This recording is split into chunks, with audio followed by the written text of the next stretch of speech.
नमस्कार विद्यार्थी मित्रांनो, मी प्रियंका ग्लोबल ऑनलाईन मराठीमध्ये आपल्या सगळ्यांचं मनापासून स्वागत करते. आज आपण शिवाजी युनिव्हर्सिटी कोल्हापूर याकरिता PhD एंट्रन्स एक्झामिनेशन म्हणजे पेट परीक्षा. ही पेट परीक्षा 9 सप्टेंबर आणि 10 सप्टेंबरला आपल्याला होताना दिसून येत आहे. आणि या परीक्षेमध्ये मित्रांनो लक्षात घ्या, रिसर्च मेथोडॉलॉजी हा 50 गुणांसाठी आपल्या सगळ्यांसाठी महत्त्वाचा आहे. सो आजच्या पर्टिक्युलर व्हिडिओ लेक्चरमध्ये आपण 150 प्लस अत्यंत महत्त्वाचे 150 पेक्षा अधिक महत्त्वाचे प्रश्न जे आहेत एक्झामिनेशनच्या पॉइंट ऑफ व्ह्यूने आपण डिस्कशन करणार आहोत. हे प्रश्न येणाऱ्या परीक्षेमध्ये आपल्या सगळ्यांसाठी खूपच महत्त्वपूर्ण स्वरूपाचे ठरणारे राहणार आहे. यामध्ये आपण बघूया की कशा प्रकारे जे आहे प्रश्न आपल्याला येणाऱ्या परीक्षेमध्ये विचारले जाणार. सोबतच मित्रांनो रिसर्च मेथोडॉलॉजी पेट एक्झामिनेशन टार्गेट करीत आहात आणि रिसर्च मेथोडॉलॉजी हा खूपच महत्त्वपूर्ण भाग आहे. तर 3 दिवसामध्ये आपलं रिसर्च मेथोडॉलॉजीचं कंप्लीट सिलेबस या माध्यमातून कव्हर होणार आहे. यासाठी 3 दिवसीय आपण क्रॅश कोर्स सुरू केलेला आहे. या 3 दिवसीय क्रॅश कोर्स सुरू होत आहे 6, 7 आणि 8 सप्टेंबर पासून. यामध्ये डेली 3 लाईव्ह सेशन्स आपल्याला मिळेल. सोबतच लाईव्ह क्लास आपण रेकॉर्डेड फॉर्ममध्ये सुद्धा बघू शकता.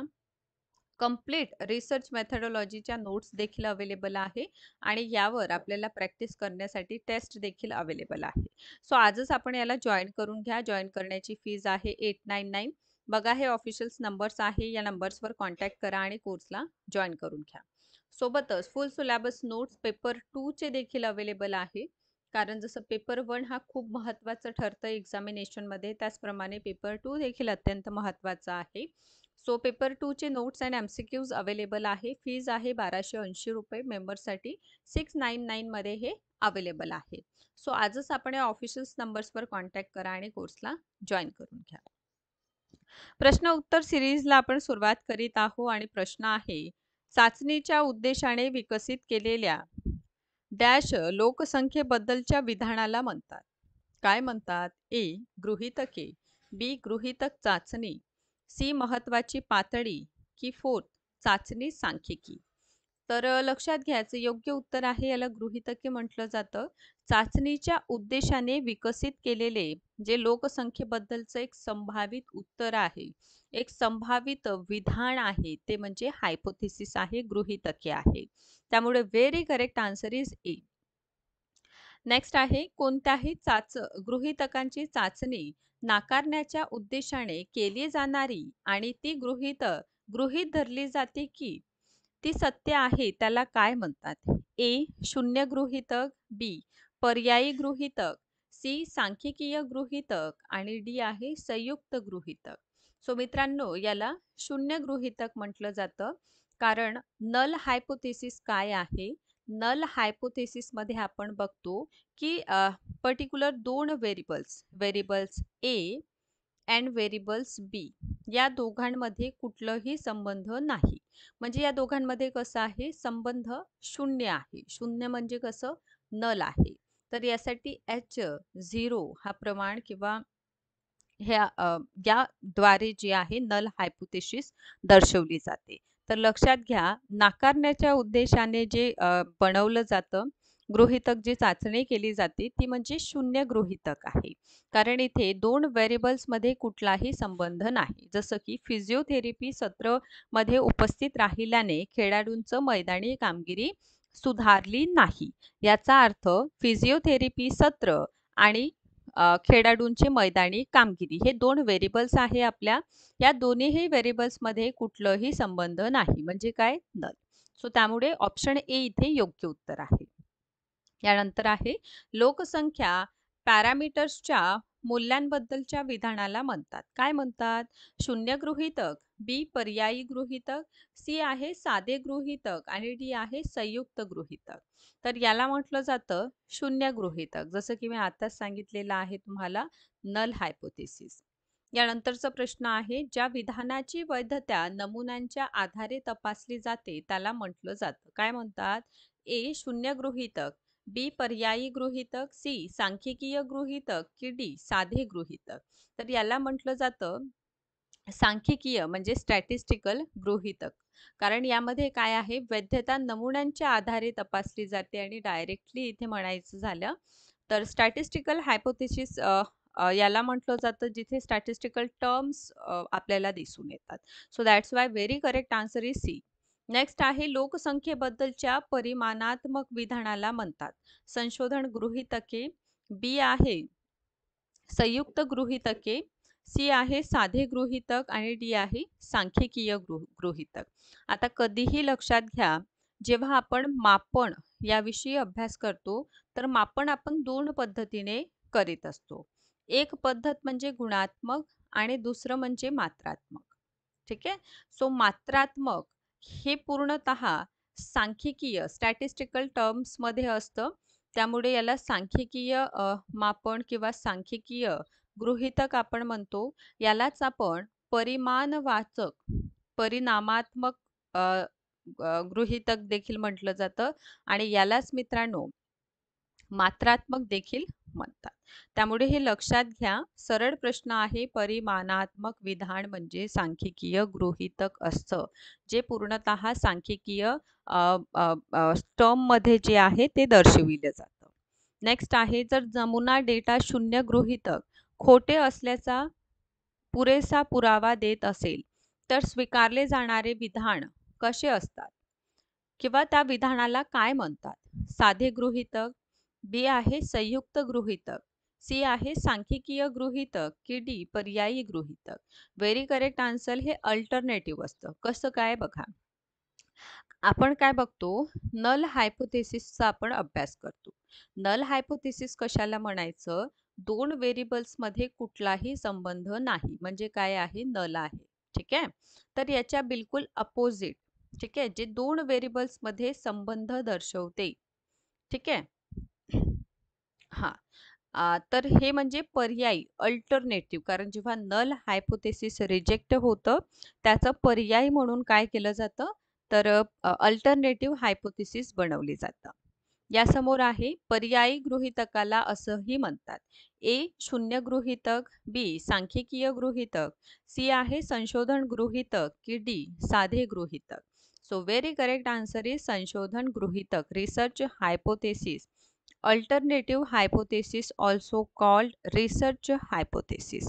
पर्यायी काय आहे, जेव्हा नल हायपोथेसिस रिजेक्ट होत असतं तेव्हा त्याचं पर्याय म्हणून आपण अल्टरनेटिव्ह हायपोथेसिस बनवत असतो.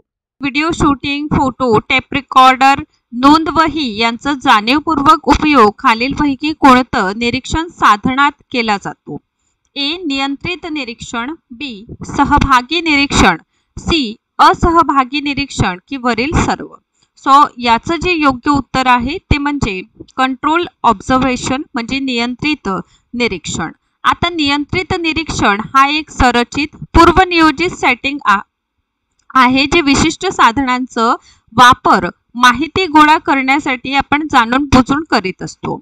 आता व्हिडिओ कॅमेरे, छायाचित्रण, टेप रेकॉर्डर, तपशीलवार नोंद, नोट टेकिंग सारखी उपकरणं पद्धतशीररित्या जे आहे माहिती जी आहे कॅप्चर करण्यासाठी आपण वापरत असतो. त्यामुळे योग्य उत्तर ए आहे.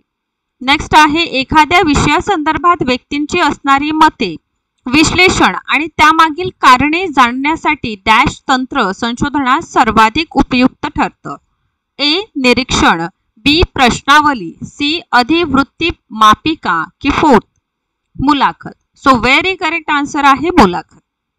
आता बघा मुलाखत काय असतं पहा, एखाद्या विषयासंदर्भात व्यक्तींचा आपल्याला ओपिनियन जाणून घ्यायचं आहे आणि कारण जर आपल्याला जाणून घ्यायचं आहे तर ऑब्विसली आपण काय करणार, इंटरव्ह्यू घेणार.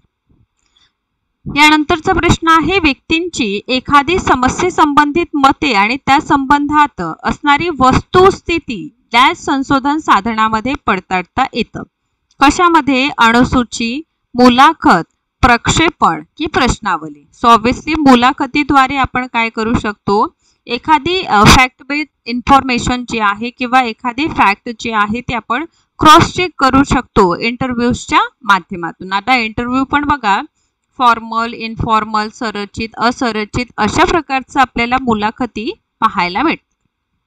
आता बघा एखादी पर्टिक्युलर व्यक्ती त्या व्यक्तींचं पर्टिक्युलर मुद्द्यावर जर आपल्याला तथ्य जाणून घ्यायचं आहे, मते जाणून घ्यायचं आहे, तर त्यासाठी आपण काय करीत असतो, मुलाखती जी आहे ते घेत असतो. यानंतर आहे वनस्पती शास्त्राची एखाद्या विषयाबाबतची मते जाणणे याचा समावेश खालीलपैकी कोणत्या मुलाखत प्रकरणात करता येईल? ए. उपचारात्मक मुलाखत, बी. संशोधनात्मक मुलाखत, सी. निदानात्मक मुलाखत की फोर्थ समग्र मुलाखत. ऑब्विसली संशोधनात्मक आपण मुलाखत घेणार आणि त्याबाबत आपण विषयाबाबत मत जाणून घेऊया. आता बघा, एखाद्या विषयावर विशिष्ट विषयावर तज्ञांची मते, अंतर्दृष्टी आणि दृष्टिकोन गोळा करणे हे उद्दिष्टे असताना एक अन्वेषणात्मक मुलाखत घेतली जातं. या प्रकरणात जर तुम्हाला एखाद्या विषयावर वनस्पतीशास्त्राचा विचार जाणून घ्यायचं असतील तर आपण काय करणार आहोत, त्याबाबत संशोधनात्मक मुलाखत घेणार आहोत. यानंतरचा प्रश्न आहे मानसिकदृष्ट्या दुर्बळ असणाऱ्या व्यक्तींसाठी खालीलपैकी कोणती मुलाखत योग्य ठरतं? ए. निदानात्मक आणि उपचारात्मक मुलाखत, बी. समग्र मुलाखत, सी. संशोधनात्मक मुलाखत की फोर्थ औपचारिक मुलाखत. ऑब्विसली मानसिकदृष्ट्या दुर्बळ व्यक्तींचं आपल्याला मुलाखत जेव्हा घ्यायचं असतं तेव्हा आपण डायग्नोस्टिक म्हणजे कारणात्मक आणि उपचारात्मक अशा प्रकारचं मुलाखत घेणं योग्य ठरते. म्हणजे कारण जाणून त्यावर काय करायचं आहे, उपाय करायचा आहे. निदान म्हणजे लक्षात घ्या, निदानात्मक म्हणजे काय असतं, एखाद्या पर्टिक्युलर घटना म्हणा, ठीक आहे, त्यामागे कारण जाणून घेणं, ठीक आहे, आणि कारण जाणून घेतल्यानंतर नक्कीच आपल्याला काय करावं लागेल, उपाय करावा लागेल. त्यामुळे ए. समोरचा प्रश्न आहे संशोधनातील कोणत्या प्रकारच्या मुलाखतीत संशोधकांचं प्रश्न विचारण्याचं क्रम नियोजन पूर्वीचं ठरलेलं असतं. म्हणजे एक ऑलरेडी जे क्रोनॉलॉजी सेट आहे ते सेट आपण करून ठेवलेलं असतं, प्लॅनिंग आपण करून ठेवलेलं असतं. ए. अनौपचारिक मुलाखत, बी. औपचारिक मुलाखत, सी. औपचारिक व अनौपचारिक मुलाखत की असूचित मुलाखत. ऑब्विसली फॉर्मल जेव्हा आपण इंटरव्ह्यू घेणार तेव्हा सगळं प्रश्न आपण ऑलरेडी प्लॅन करणार, पूर्वनियोजन करूनच आपण प्रश्न जे आहे ते विचारणार आहोत. त्यामुळे बी. नेक्स्ट आहे संशोधनातील कोणत्या प्रकारच्या मुलाखतीत प्रश्नकर्ता आणि उत्तरकर्ता यांना भरपूर स्वतंत्रता असतं? ए. अनौपचारिक मुलाखत, बी. औपचारिक मुलाखत, सी. औपचारिक आणि अनौपचारिक मुलाखत आणि फोर्थ आहे संरचित मुलाखत. आता बघा, एखाद्या संशोधनाचा विषय आणि त्या विषयासंबंधित आपण मुलाखत घेत आहोत, तर ही मुलाखत घेत असताना प्रश्न विचारणारा आणि उत्तर देणारा यांना स्वातंत्र्य असतं. कुठे तर इनफॉर्मल कुठलाही प्रश्न आपण विचारू शकतो, म्हणजे पर्सनलही विचारू शकतो किंवा प्रोफेशनल लाईफ संबंधित किंवा कुठलाही प्रश्न इथे विचारण्याचं स्वतंत्र असतं. नेक्स्ट आहे संशोधनातील डॅश मुलाखतीत सर्व मुलाखत प्रकारांचं एकत्रित समावेशन होतं. ए. संरचित, बी. असंरचित, सी. सारसंग्रहक आणि फोर्थ आहे निदानात्मक. ऑब्विसली सारसंग्रहकांमध्ये जे आहे एकत्रित समावेशन सर्व मुलाखतींचा असतो. सो एक एक्सपोजिटरी मुलाखत जी आहे ही एक व्यापक दृष्टिकोन आहे, जी एकाच चौकटात वेगवेगळ्या प्रकारच्या मुलाखत जसं संरचित, असंरचित, निदानात्मक, अन्वेषणात्मक एकत्र करू शकते. आवश्यकतेनुसार अनेक मुलाखत शैली वापरून आपण माहिती जी आहे ते गोळा करू शकतो. समोरचा प्रश्न आहे लवचिकता, स्वातंत्र्य, योग्य प्रश्नक्रम, निकोप मुलाखतदाता व उत्तरदाता संबंध इत्यादी गुणवैशिष्ट्ये खालीलपैकी कोणत्या मुलाखतीत दिसतात? ए. संरचित मुलाखत, बी. असंरचित मुलाखत, सी. सारसंग्रहक मुलाखत की फोर्थ उपचारात्मक मुलाखत. ऑब्विसली हे कुठे असेल, सारसंग्रहकांमध्ये आपल्याला हे गुण दिसून येतं, कारण सारांश मुलाखत ही फ्लेक्सिबल असतं, लवचिकता त्यामध्ये असतं, प्रश्न विचारण्याचं यामध्ये स्वतंत्रता असतं आणि सोबतच मुलाखतकार आणि प्रतिसादकर्ता म्हणजे जो क्वेश्चन विचारणार आहे आणि जे उत्तर देणारे आहे ते परस्पर संवादी आरामदायी संबंध निर्माण करण्यासाठी डिझाईन केलेले असतं. त्यामुळे इथे जास्त आपल्याला स्वतंत्रता पाहायला मिळतं. समोरचा आहे नवीन विचार प्रवाहांचं किंवा शोधांचं समाजावर काय परिणाम झालेत हे पाहण्यासाठी कोणत्या खालीलपैकी कोणत्या प्रकारची मुलाखत घेतली जातं? ए. पुनरावृत्ती मुलाखत, बी. केंद्रित मुलाखत, सी. व्यक्तिगत मुलाखत की फोर्थ संरचित मुलाखत. सो ऑब्विसली केंद्रीय मुलाखत घेतली जातं. आता बघा, एक केंद्रीय मुलाखत ही एखाद्या विशिष्ट घटनेच्या कल्पनांचं किंवा नव उपक्रमांचं व्यक्ती किंवा समाजावर होणाऱ्या परिणामांचा शोध घेण्यासाठी ही डिझाईन केलेली असतं. समोरचा प्रश्न आहे, समाजात नवीन परिवर्तन होत आहे, काय त्याचे स्वरूप कसे आहे यांचं नोंदी कोणत्या प्रकारच्या मुलाखतीत ठेवल्या जातात? ए संरचित मुलाखत, बी अनौपचारिक मुलाखत, सी पुनरावृत्ती मुलाखत की सामूहिक मुलाखत. ऑब्विसली हे पुनरावृत्ती मुलाखत आहे, ज्यामध्ये समाजातील जे नवीन काही बदल आहे, जे परिवर्तन आहे ते नोंदविलं जातं. बदल आणि ट्रेंड पाहण्यासाठी एकाच व्यक्ती किंवा गटांसमोर वेगवेगळ्या वेळी वारंवार मुलाखत घेतली जातं. दॅट्स वाय हे पुनरावृत्ती होणार.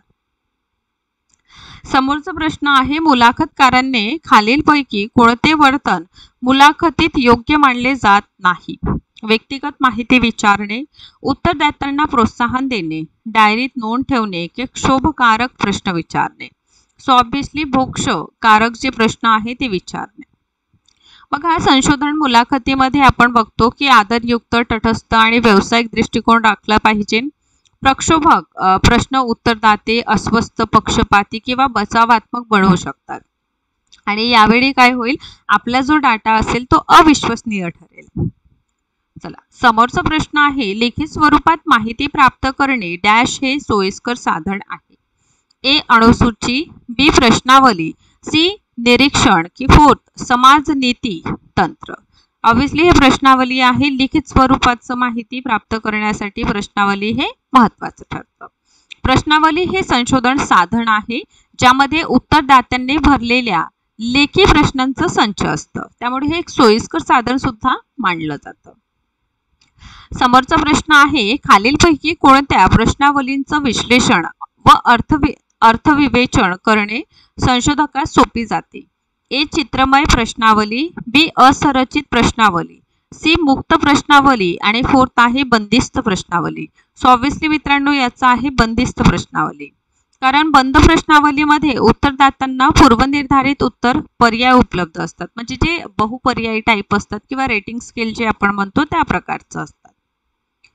यानंतरचा प्रश्न आहे, डॅश प्रश्नावली म्हणजे पूर्वनिर्धारितपणे प्रश्नांचं निश्चित क्रम, उत्तरे लिहिण्याचे स्वरूप व विश्वसनीय माहिती संकलन करणे होय. ए बंदिस्त, बी संरचित, सी असंरचित आणि फोर्थ आहे मुक्त. सो ऑब्विसली हे संरचित आहे, कारण संरचित प्रश्नावली पूर्वनिर्धारित प्रश्न म्हणजे सर्वेक्षण सुरू होण्यापूर्वीच क्वेश्चन हे ठरलेले असतं. उत्तरदात्यांची उत्तरे हे विशिष्ट मार्गाने भेटतात, जसं की रेटिंग स्केल किंवा टेक बॉक्स जे आहे त्या माध्यमातून. नेक्स्ट आहे, अशिक्षित व्यक्तींच्या बाबतीत डॅश संशोधन साधने फारशी योग्य मानले जात नाही. म्हणजे एखादी व्यक्ती शिकून नाही तर त्यांसाठी ए निरीक्षण, बी मुलाखत, सी प्रक्षेपण की प्रश्नावली. काय योग्य नाही? ऑब्विसली प्रश्नावली आता त्यांना वाचताच येत नाही, अशिक्षित आहे समजा. सो ऑब्विसली ते क्वेश्चन कसं रीड करणार है ना. चलो, हा, कारण प्रश्नावलीमध्ये उत्तरे वाचण्याची किंवा लिहिण्याची आवश्यकता आहे आणि जर आपण म्हणत आहोत व्यक्ती निरीक्षर आहे तर त्याला वाचता किंवा लिहिता येणार नाही. समोरचा प्रश्न आहे, अशिक्षित व्यक्तीकडून माहितींचं संकलन करण्यासाठी डॅश स्वरूपांचा प्रश्नावलींचा वापर करावा. ए मिश्रित, बी संरचित, सी आहे असंरचित आणि फोर्थ आहे चित्रमय प्रश्नावली. ऑब्विसली अशिक्षित व्यक्ती आहे तर त्यांच्याकडून जर डाटा कलेक्ट करायचा आहे तर चित्रमय प्रश्नावलीच्या माध्यमातून आपण माहिती गोळा करू शकतो. कसं तर बघा, निरीक्षण लोकांसाठी लिखित शब्द उपलब्ध नसतील, म्हणून चित्रमय प्रश्नावली प्रश्न किंवा संभाव्य उत्तरे दर्शवण्यासाठी प्रतिमा किंवा एखादं चिन्ह किंवा रेखाचित्र आपण वापरू शकतो. यानंतरचा प्रश्न आहे, आदर्श प्रश्नावली खालीलपैकी कोणते वैशिष्ट्य नसतं?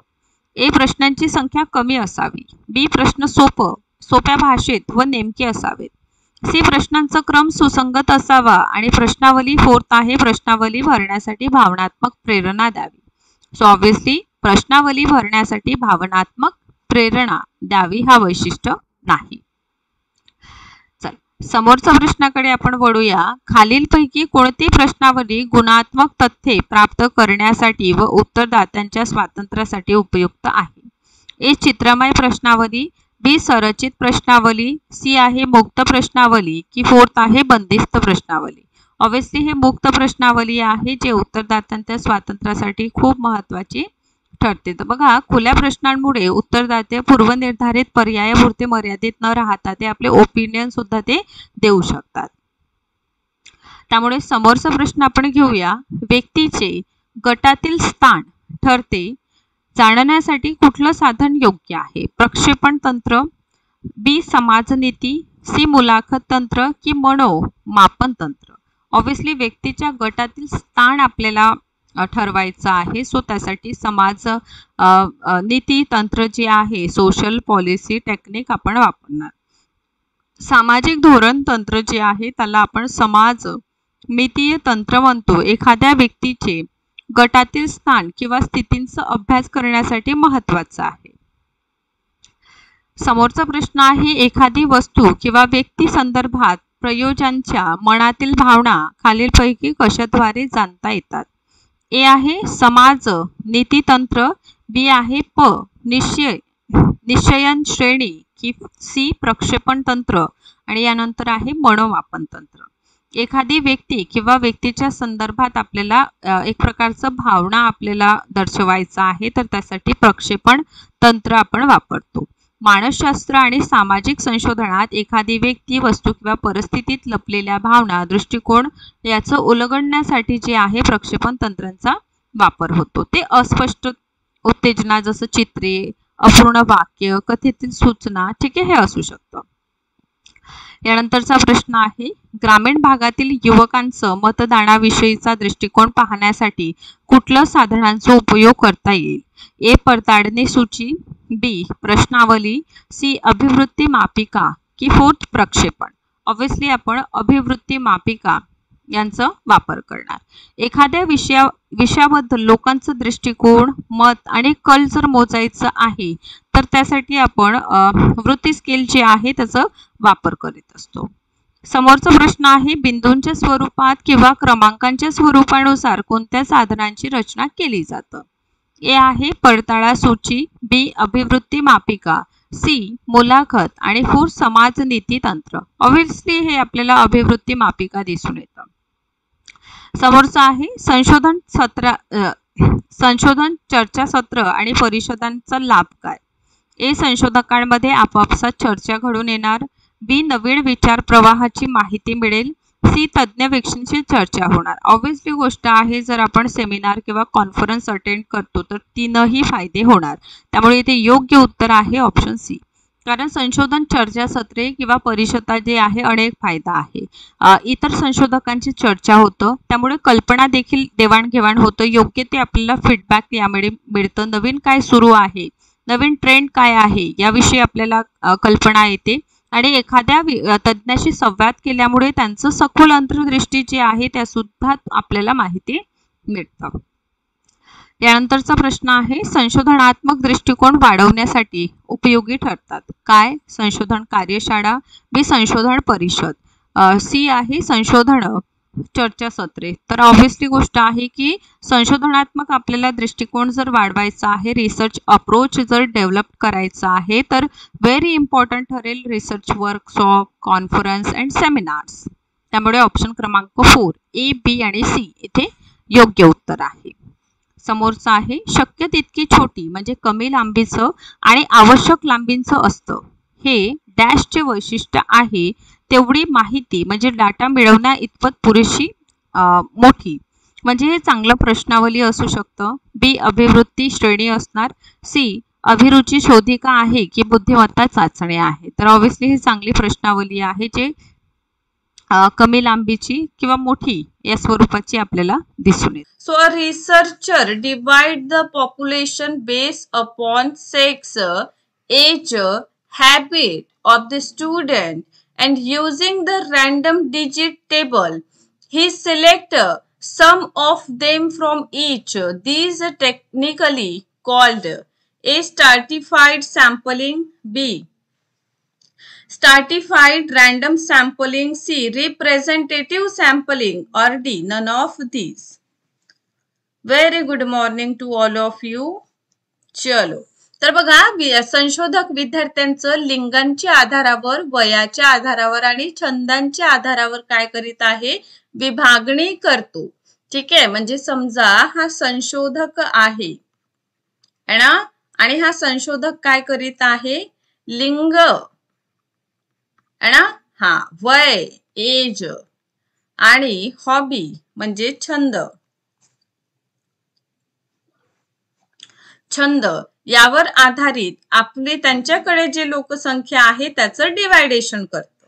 यादृच्छिक अंक म्हणजेच काय, रॅन्डम डिजिट तक्त्यांचा वापर करून तो प्रत्येकाकडून काही निवडतो. याला काय म्हणूया आपण, स्तरीकृत नमुना, स्तरीकृत यादृच्छिक नमुना, प्रतिनिधी नमुना की यापैकी नाही. तर मित्रांनो, इथे आपल्याला एक गोष्ट लक्षात घ्यायचं आहे, सीट्स बद्दल तुम्हाला माहिती हवी आहे ना. ओके, डोंट वरी, मी तुम्हाला एक पर्टिक्युलर वेगळ्या सेशन मध्ये ते सगळ्याच गोष्टी एक्सप्लेन करणार, म्हणजे आपलं पर्टिक्युलर जे लाईव्ह क्लास आहे ते डिस्टर्ब जे आहे ते होणार नाही. ओके, चलो. तर बघा, हा प्रश्न कशावर आहे, नमुना निवड आपण बघतो ना, सॅम्पलिंग वर हा प्रश्न आहे. ठीक आहे, सॅम्पलिंग वर हा प्रश्न आहे. कशावर आहे, सॅम्पलिंग वर. ठीक आहे, सो सॅम्पलिंग मध्ये probability methods and non probability method असे दोन मेथड्सचा आपण अभ्यास करतो. ठीक आहे, हा. तर यामध्ये काय आहे, आन्सर करा. ओके, सो याला स्टार्टिफाईड. आता बघा, स्टार्टिफाईड म्हणजे स्तरीकृत काय होतं, हा,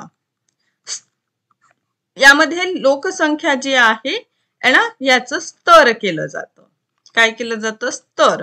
जसं फॉर एक्झाम्पल आपल्याला अमरावतीचा अभ्यास करायचा आहे ना, तर अमरावतीचा अभ्यास करताना अमरावतीमध्ये ऑब्व्हियसली डिस्ट्रिक्ट असेल, डिस्ट्रिक्ट मध्ये आपल्याला दिसून येतं की पर्टिक्युलर गाव असेल, तर त्यांना असं काय करावं लागतं, डिवाइड करावं लागतं. काय करावं लागतं, डिवाइड करावं लागतं. ठीक आहे, त्यामुळे याला काय म्हटलं, यादृच्छिक म्हणजे काय होत आहे, यादृच्छिक म्हणजे रॅन्डम पद्धतीने, इथे म्हटलंच आहे ना, इथे बघा, यादृच्छिक अंक म्हणजे रॅन्डम डिजिट ते प्राप्त करत आहे. म्हणून फक्त स्तरीकृत आपण निवडलं नाही, तर स्तरीकृत यादृच्छिक नमुना आपण निवडलेला आहे.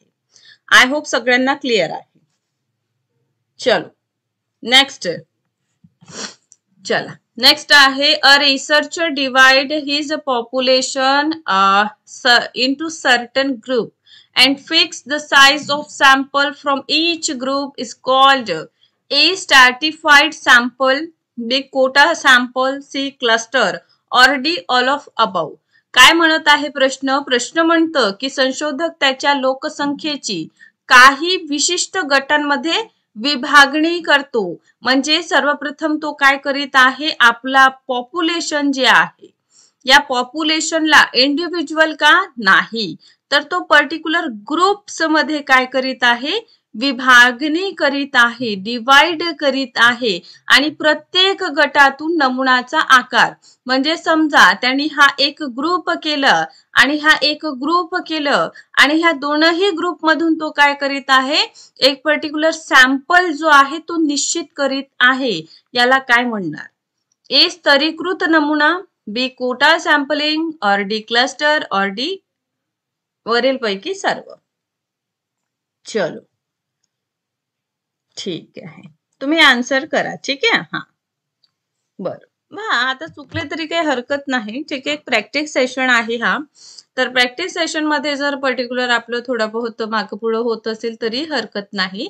यासाठीच आपल्याला काय हवं आहे, पर्टिक्युलर ही एक्झामिनेशन कसं आपण फेस करायला हवं, प्रश्नांचं उत्तर कसं सोडवायचं, हे सगळं तुम्हाला स्पेसिफिकली मी डेली बेसिसवर व्हिडिओ लेक्चर्सच्या माध्यमातून इव्हन ग्रुपमध्ये सुद्धा गायडन्स करते.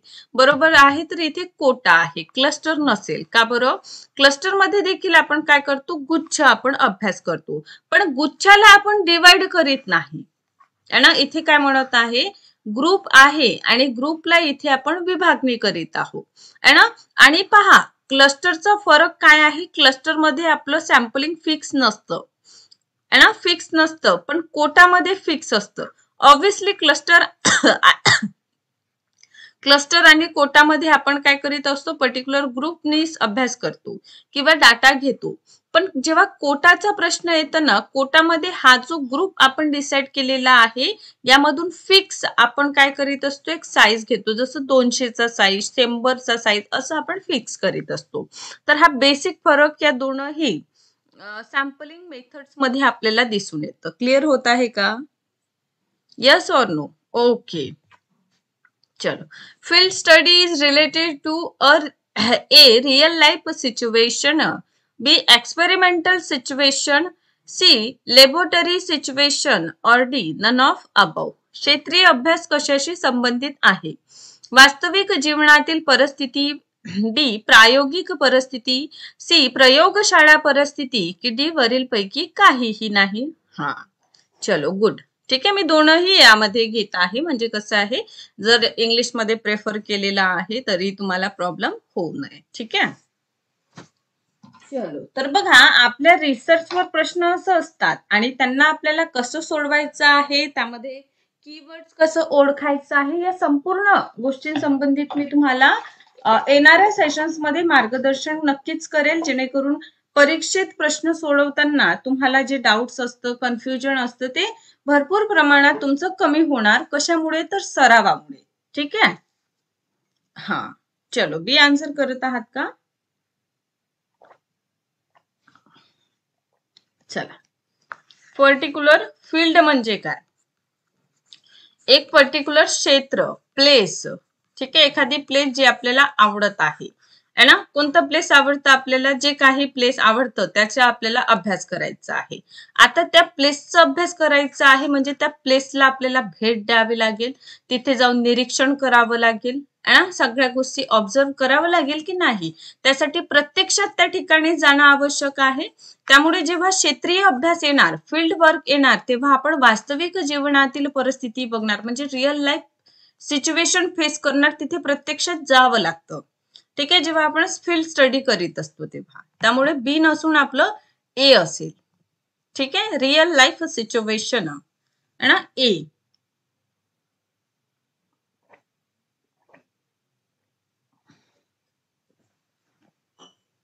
बर,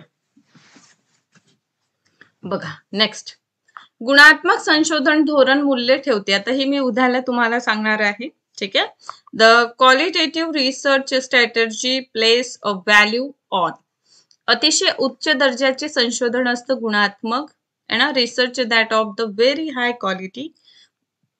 मोजमाप, तांत्रिकी यंत्र, संख्या इथे वापरल्या जातात, म्हणजे using measurement, statistical techniques and numbers. और सी सामाजिक अर्थाबद्दल प्रेरक संशोधनाद्वारे सिद्धांत निर्माण करणे, generating theories thought, inductive research about social meaning, और डी वरील पैकी काहीही नाही. बर, आता यासाठी आपल्याला काय माहित असावं, गुणात्मक संशोधन म्हणजे काय, what is the qualitative research, हे जर माहित असेल तेव्हाच आपण या पर्टिक्युलर प्रश्नांचं खूप व्यवस्थितरित्या आपण आन्सर करू शकतो. बरोबर.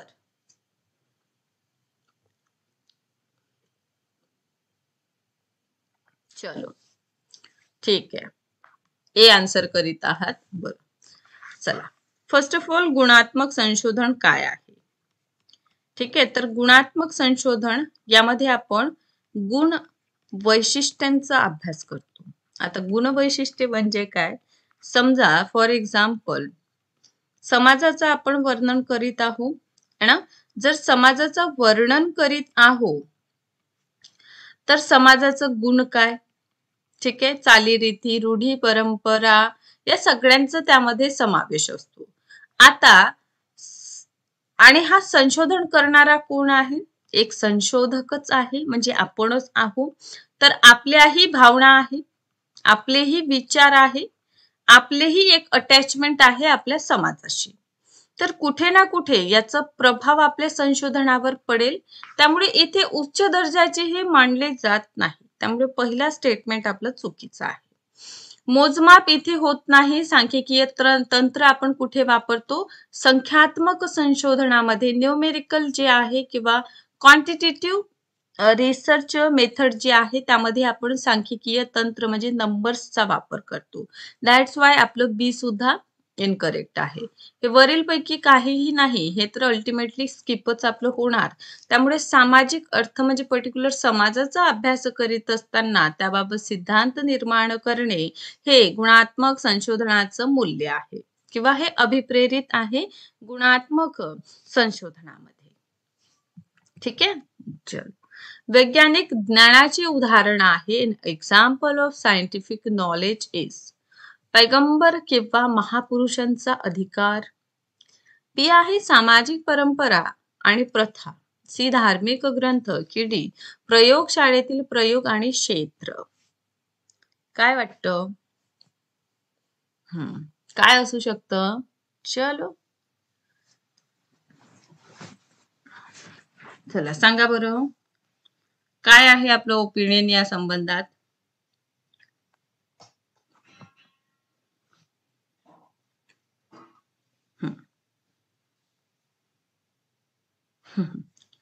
पहा, थेअरी म्हणजे काय? एक समाजाचा अभ्यास करीत असताना त्या समाजाबाबत आपण पूर्णतः अवलोकन करीत आहोत, निरीक्षण नाही करत का? मग त्या निरीक्षणातून काहीतरी लिहिणार आहोत है ना, म्हणजे काहीतरी नवविचार, काहीतरी प्रेरक गोष्टी आपल्या समोर येणार आहे, हो की नाही? दॅट्स वाय इथे म्हटलेलं आहे सिद्धांत निर्माण करणे. क्लिअर? चल, सो ऑब्विसली डी. ठीक आहे. हे तर वैज्ञानिक पद्धत आपण बघतो की पर्टिक्युलर ना ए मध्ये ना बी मध्ये ना सी मध्ये यूज होणार, ती होणार तर प्रायोगिक प्रयोग आणि क्षेत्र संबंधी. चलो गुड. नेक्स्ट, नमुन्यांचा आधारे सामान्यीकृत निष्कर्ष तांत्रिक दृष्ट्या म्हणून ओळखलं जातं. Generalized conclusion on the basis of the sample is technically known as सांख्यिकीय संशोधनाचा बाह्य वैधतेचा अनुमान. Statistically inference of external validity of the research. B. Data विश्लेषण आणि व्याख्या. Data analyze and interpretation. और सी पॅरामीटर अनुमान है ना. हा, की डी वरील पैकी सर्व. आता सामान्यीकृत निष्कर्ष काय असेल है ना, तर हे असेल सांख्यिकीय संशोधनाच्या बाह्य वैधतेचा अनुमान. नेक्स्ट आहे पद्धतशीर साहित्य समीक्षा. Review of literature.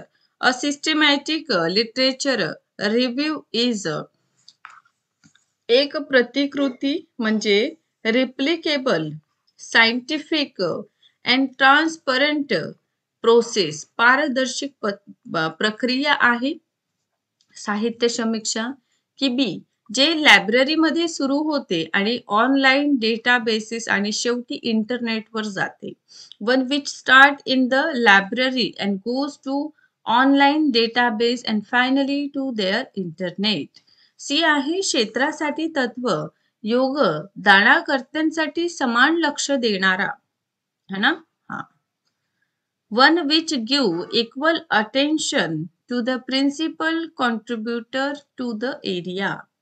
और डी सर्व पद्धतशीर साहित्य समीक्षेची वैशिष्ट्य असतं. All are characteristics of the systematic literature review. चलो, ठीक आहे.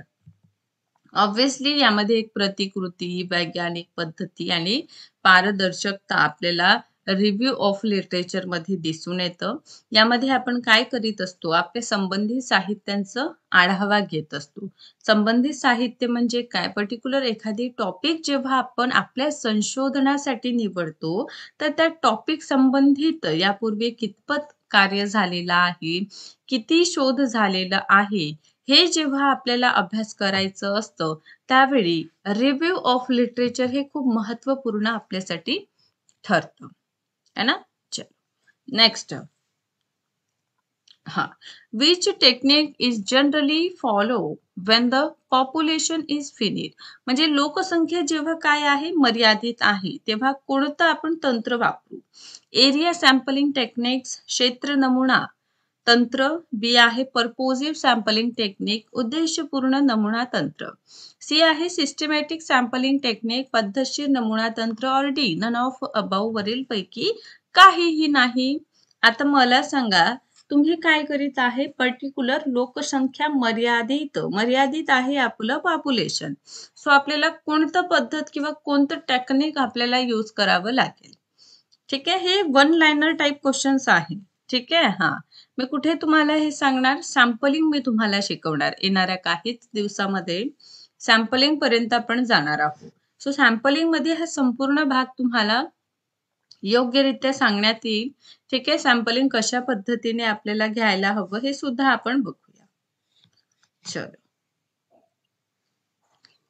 ठीक आहे, क्लिअर होत आहे ना ऑल ऑफ यू. हा, थोडा कल्पना पण आपल्या सगळ्यांना येत असेल की कशा पद्धतीने जे आहे. हा हा, तर तुम्हाला थोडा आयडिया सुद्धा आलेलंच असेल.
चलो, so very correct answer is पद्धतशीर सिस्टमॅटिक सॅम्पलिंग. आता बघा, सिस्टमॅटिक सॅम्पलिंग जे आहे ना त्यामध्ये आपल्याला काय होताना दिसून येतं,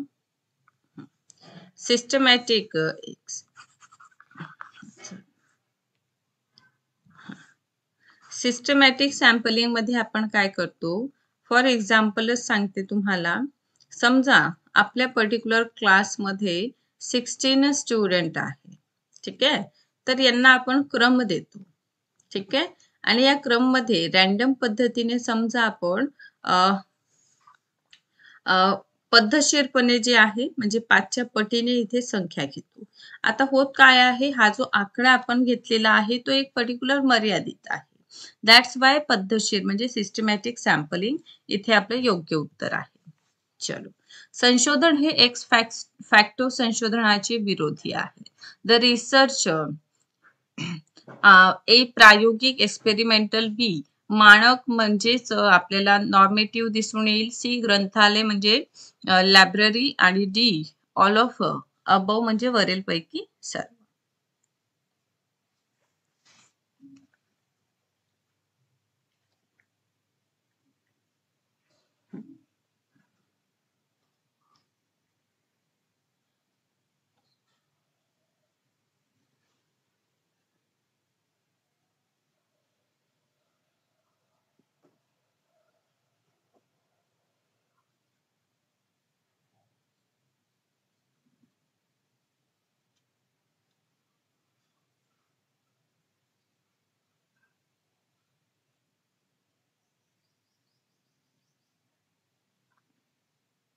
ठीक आहे, सो ऑब्विसली इथे एक्सपेरिमेंटल हे तुम्हाला सांगितलेलं आहे मी की एक्स पोस्ट फॅक्टो आहे ना.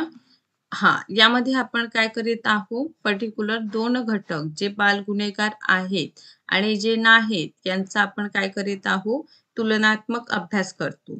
बरोबर आहे, सेम पण ही जी एक्सपोज फॅक्टो पद्धत आहे हे प्रेझेंट रिलेटेड आहे. कशी आहे? प्रेझेंट रिलेटेड आहे. ओके. सेम आपण एक्सपेरिमेंटल बघतो.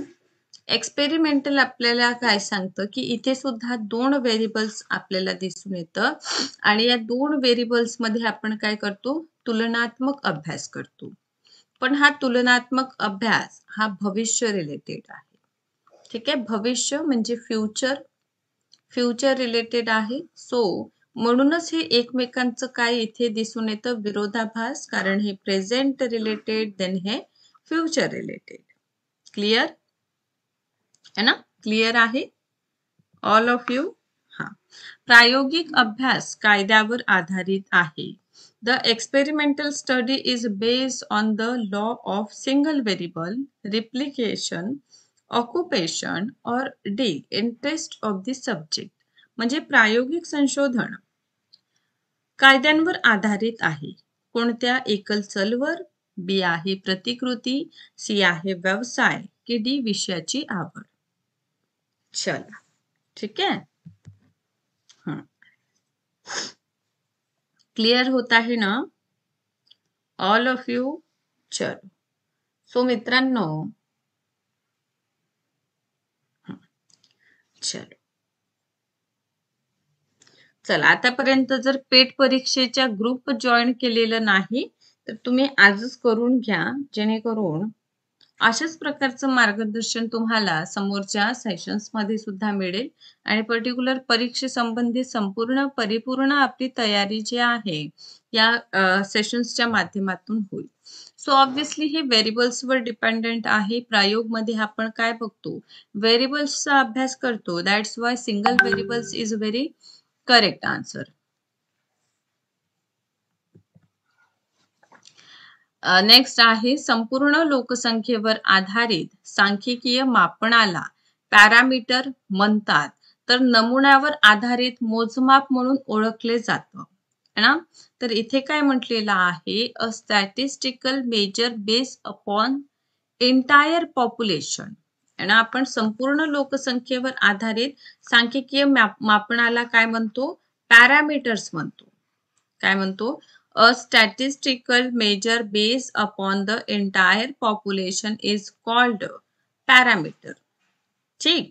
So will measure based upon sample is known as, म्हणजेच नमुन्यांवर आधारित मोजमाप असेल तर त्याला काय म्हणायचं?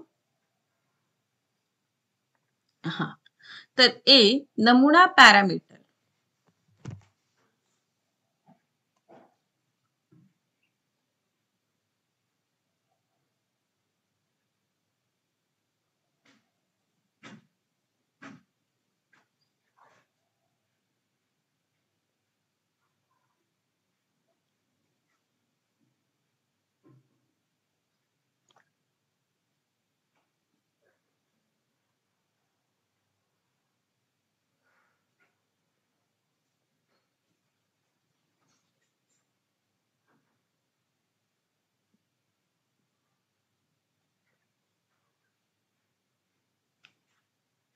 चलो, काय विचारलं तुम्ही? हा, प्रायोगिक संशोधनासंबंधित एकल चल.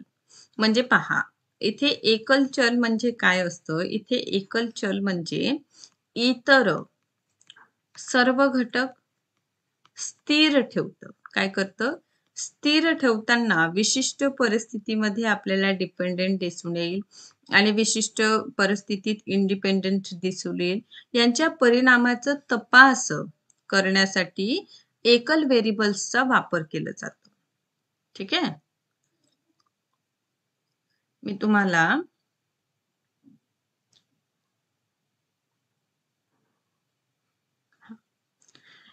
हे जे आपण अभ्यास करूया ना, हा, तेव्हा मी आणखीन तुम्हाला या संबंधी सांगणार. ठीक आहे, डोंट वरी.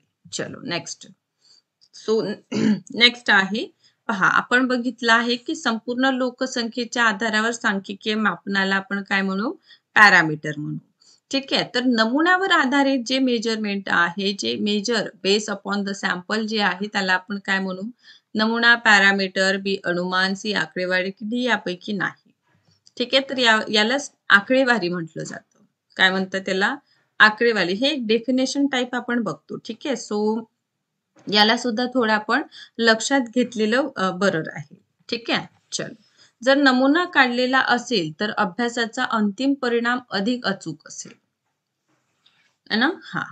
एक यादृच्छिकपणे घेतलं असेल, कोठ्याद्वारे निश्चित केलेलं सॅम्पल असेल, ती प्रतिनिधी करणारा असेल की ती हेतुपूर्ण. काय म्हटलं आहे? जर नमुना है ना, म्हणजेच काय? सॅम्पल. ठीक आहे, सॅम्पल काय आहे? काढलेला आहे. ठीक आहे, तर अल्टिमेट रिझल्ट कसं असेल?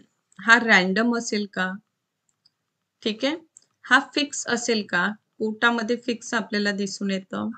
हा प्रतिनिधित्व करणारा असेल का, की हा पर्पोजिव्ह असेल? काय वाटतं?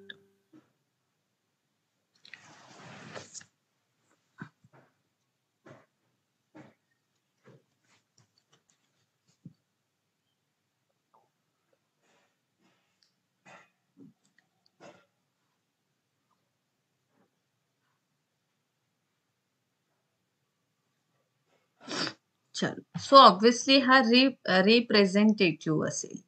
म्हणजेच काय? प्रतिनिधी करणारा. कसा असेल हा? प्रतिनिधित्व करणारा हा नमुना असेल. That's why very correct answer is C. Next आहे, which of the following is a non probability sampling? खालीलपैकी कोणता गैरसंभाव्यता नमुना आहे? ए कोटा, बी साधा, यादृच्छिक नमुना, सी पर्पोसिव्ह. तर मित्रांनो, जेव्हा आपण सॅम्पल विषयी अभ्यास करतो तर सॅम्पलिंगचे दोन प्रकार आपण पाडतो. पहिला आहे ना प्रॉपबिलिटी मेथड. पहिला काय आहे? प्रॉपबिलिटी. ठीक आहे, सॅम्पल. आणि दुसरं काय आहे? हा, दुसरं आपल्याला दिसून येतं नॉन प्रॉपबिलिटी मेथड. तर बघा, इथून डायरेक्ट प्रश्न येतात. ठीक आहे, समजत आहे? हा, सॅम्पलिंग वर डायरेक्ट प्रश्न विचारलेले असतात. ठीक आहे, तर तुम्हाला इथे माहीतच असावं प्रॉबॅबिलिटी मध्ये काय काय येणार आणि नॉन प्रॉबॅबिलिटी सॅम्पलिंग मध्ये काय काय आपण अभ्यास करतो. ठीक, चलो. तर हे कुठे अभ्यास करणार आहोत आपण, है ना? आता नॉन प्रॉबॅबिलिटी सॅम्पलिंग मध्ये आपण बघतो कोटा सॅम्पलिंग, है ना? कोटा सॅम्पलिंगचा अभ्यास करतो. पर्पोजिव्ह सॅम्पलिंगचा आपण अभ्यास करीत असतो. पण हे जे इथे साधा यादृच्छिक आहे हे प्रॉबॅबिलिटी मेथड्स आहे, या नॉन प्रॉबॅबिलिटी आहे. सो इथे काय आन्सर असेल? ए आणि सी आपलं योग्य उत्तर असेल, है ना? काय असेल आपलं योग्य उत्तर? ए आणि सी. बघा, आता जे स्टुडंट ऑफलाईन रित्या बघणार हा पर्टिक्युलर सेशन, त्यांनी उत्तर करायचं आहे independent variable are not manipulated in, म्हणजे स्वतंत्र व्हेरिएबल्स मध्ये फेरफार केले जात नाही, है ना? ए मानक संशोधन, बी कार्योत्तर संशोधन, सी वरील दोनही, की डी वरील पैकी नाही. ठीक आहे, तर याविषयी तुम्ही मला काय करा, कमेंट बॉक्समध्ये, चॅट बॉक्समध्ये, जेव्हा तुम्ही ऑफलाईन रित्या हे बघणार आहात तर तेव्हा तुम्ही काय करू शकता, याचा आन्सर मला द्यायचा आहे. ठीक आहे, सो एक संशोधक म्हणून लोकसंख्येपैकी 50 संभाव्यतेचा नमुना निवडतो. आता हे 50 संभाव्यता म्हणजे काय? A researcher select a probability sample of 15 out of the total population. It is a cluster sample. Option A. B random sample, यादृच्छिक नमुना. सी स्ट्रॅटिफाईड सॅम्पल, स्तरीकृत नमुना. और डी सिस्टमॅटिक सॅम्पल. आता इथे काय करीत आहे रिसर्चर? संपूर्ण लोकसंख्येमधून 50 जे आहे सॅम्पल घेत आहे. ठीक आहे, तर हे 50 सॅम्पल घेणं म्हणजे यादृच्छिक नमुना आहे, म्हणजेच हे रँडम सॅम्पलिंग आहे. त्यामुळे इथे योग्य उत्तर ऑप्शन क्रमांक बी आपल्याला दिसून येतं. आपण समोरच्या प्रश्नाकडे जाऊया.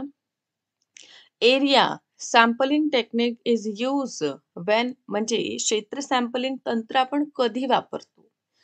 ऑप्शन बघा, लोकसंख्या जेव्हा विखुरलेली आहे, आणि मोठ्या आकाराचा नमुना काढायचा आहे, तेव्हा आपण वापरणार म्हणजे लार्ज साइज ऑफ सॅम्पलिंग असेल आणि लोकसंख्या म्हणजे पॉप्युलेशन हे विखुरलेली असेल, लोकसंख्या विषम असेल तेव्हा, की दीर्घ सर्वेक्षणाची आवश्यकता आहे, की ए आणि सी. आता क्षेत्र म्हणजे काय? Area sampling. So area sampling techniques आपण कधी यूज करतो? तर जेव्हा लोकसंख्या विखुरलेली असते, म्हणजे पर्टिक्युलर जेव्हा लोकसंख्येचा आकार मोठा असतो आणि या मोठ्या आकारातून जेव्हा आपल्याला नमुना घ्यायचा आहे, तेव्हा आपण एरिया सॅम्पलिंग या पद्धतीचा वापर करतो, या टेक्निकचा आपण वापर करतो. सोबतच दीर्घ सर्वेक्षण, ठीक आहे, लाँग सर्व्हे इज नीडेड म्हणजे दीर्घकालीन सर्वेक्षणासाठी देखील आपण क्षेत्र सॅम्पलिंग पद्धतीचा वापर करतो. नेक्स्ट आहे संशोधनाची वैधताद्वारे सुधारली जाऊ शकते. ए. बाह्य घटक काढून टाकणे. बी. लोकसंख्येचा खरा प्रतिनिधी नमुना घेणे.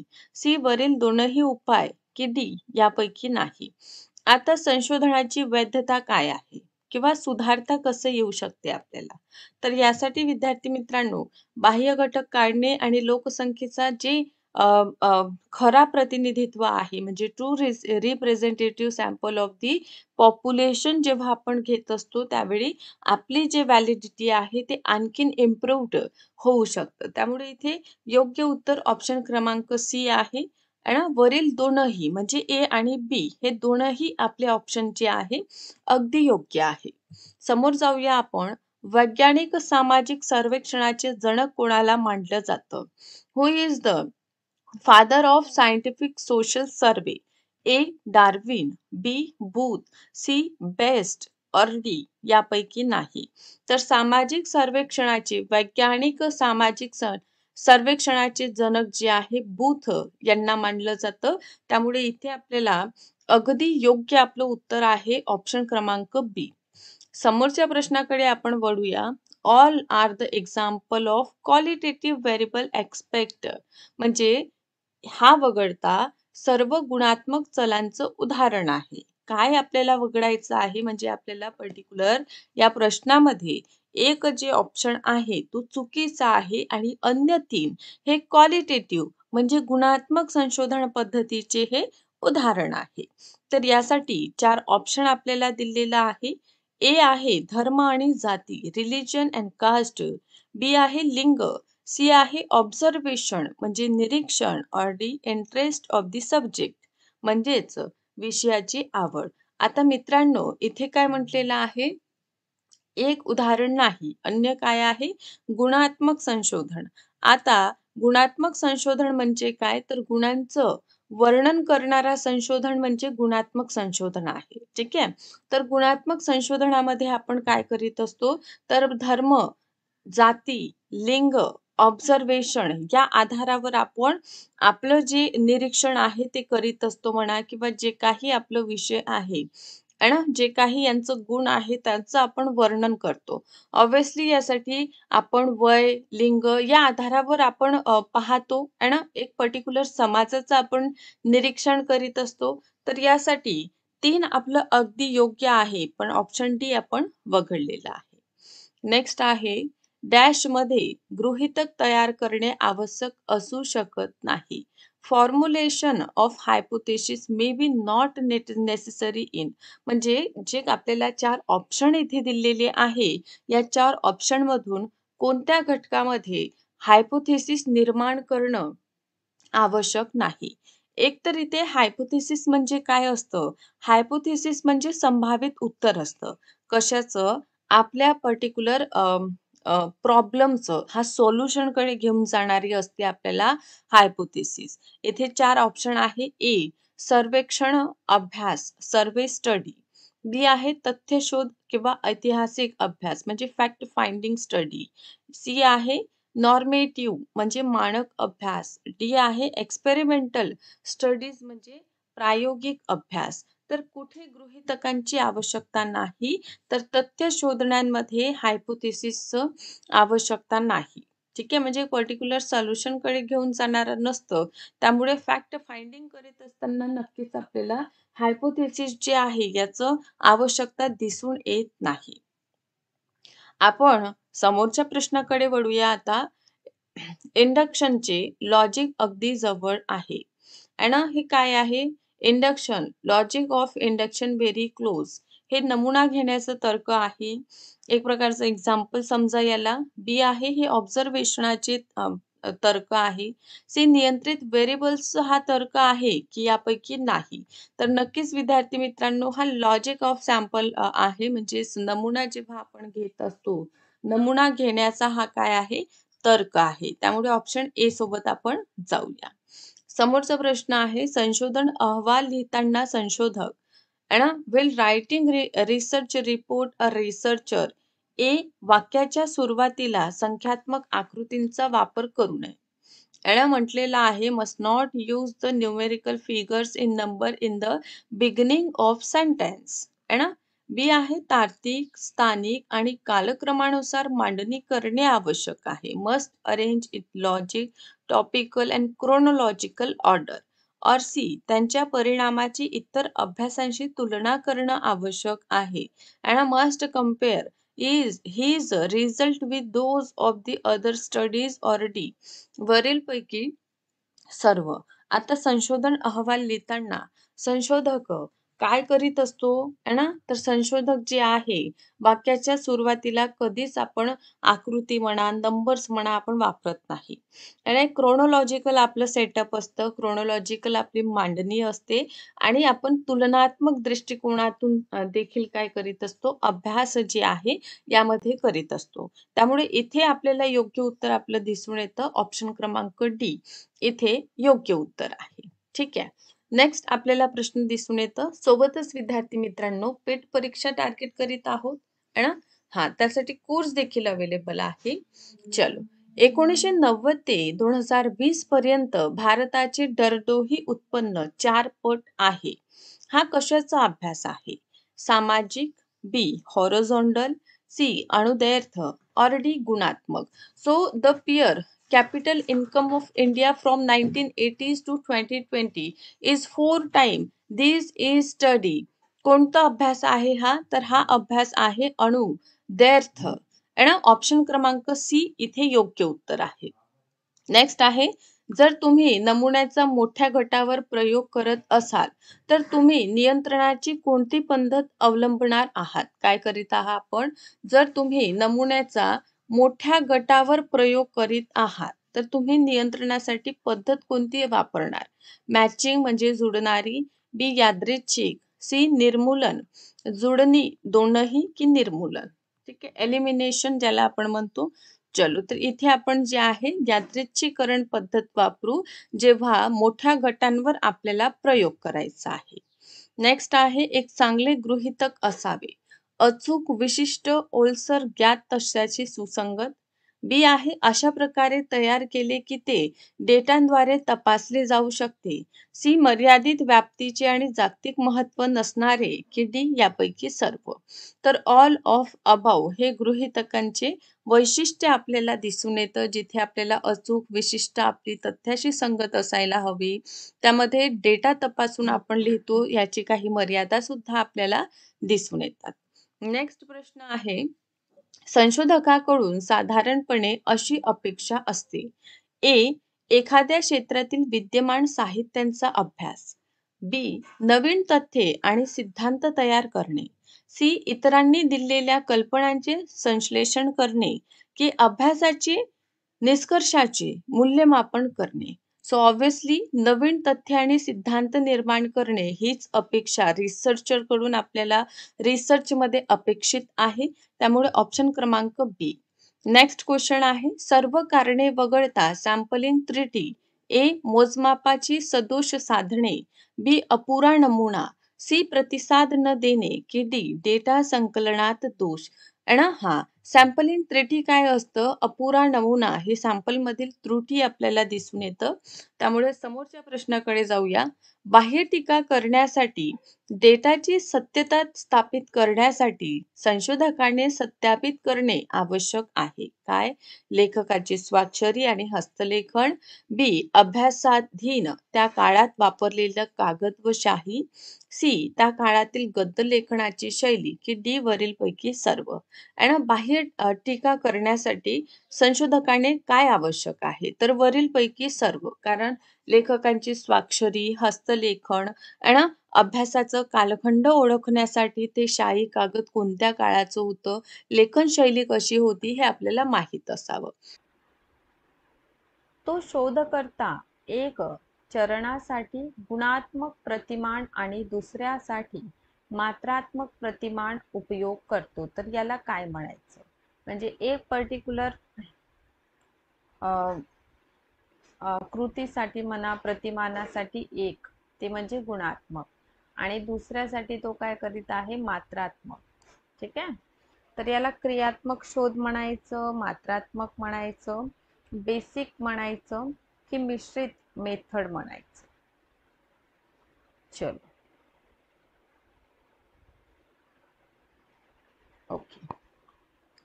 So mix method of research असेल, कारण ॲज अ रिसर्चर हा कोण आहे? आपला रिसर्चर आहे. हा रिसर्चर काय करीत आहे? एक पर्टिक्युलर स्टेपसाठी तो काय करीत आहे? गुणात्मक म्हणजे क्वालिटेटिव्ह आहे ना, आणि दुसऱ्या पर्टिक्युलर चरणासाठी, स्टेपसाठी तो काय करीत आहे? क्वांटिटेटिव्ह. ठीक आहे, म्हणजे मात्रात्मक आहे ना. अशा दोनही पद्धती तो यूज करीत आहे है ना. सो याला आपण काय म्हणू? मिक्स मेथड ऑफ रिसर्च याला म्हटलं जातं. चलो, सो ॲडव्हान्टेज ऑफ टॅब्युलेशन म्हणजे सारणीचं काय लाभ आहे? मार्केट डेटाचं हे सरलीकरण करतं. Simplification of complex data. B आहे सरलीकरण आणि तुलना करण्यासाठी, सिम्प्लिफिकेशन अँड कंपॅरिझन. सी आहे डेटा ॲनालाइज है ना, म्हणजे डेटा विश्लेषण. डी आहे सिम्प्लिफिकेशन ऑफ कॉम्प्लेक्स डेटा, जटिल डेटांचं सरलीकरण. ऑब्वियसली तुलनात्मक आणि व्याख्या ही सुविधा देतं. आवाज येतोय ना? बरं, आवाज येतोय माझा?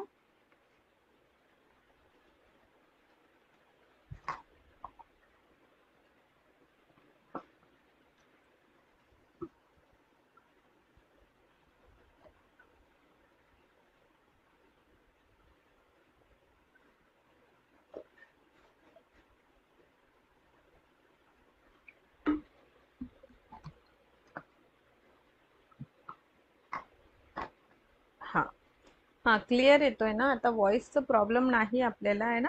हा, ठीक आहे. चलो, ठीक आहे. Okay. So advantage of tabulation काय असतं? हे डेटा जो आहे ना, म्हणजे जो कॉम्प्लेक्स स्वरूपाचा डेटा असतो ना, त्याला हा सिम्प्लिफिकेशन म्हणजे सरलीकरण करण्यासाठी डेटाचं स्वरूप, डेटाचं व्याख्या आणि डेटाचं तुलना करण्याची सुविधा हा प्रदान करतो. त्यामुळे ऑप्शन क्रमांक डी.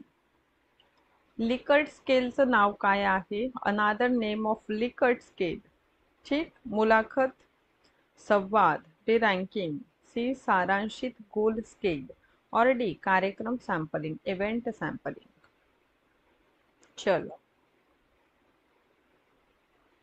बर, ओके, ठीक आहे.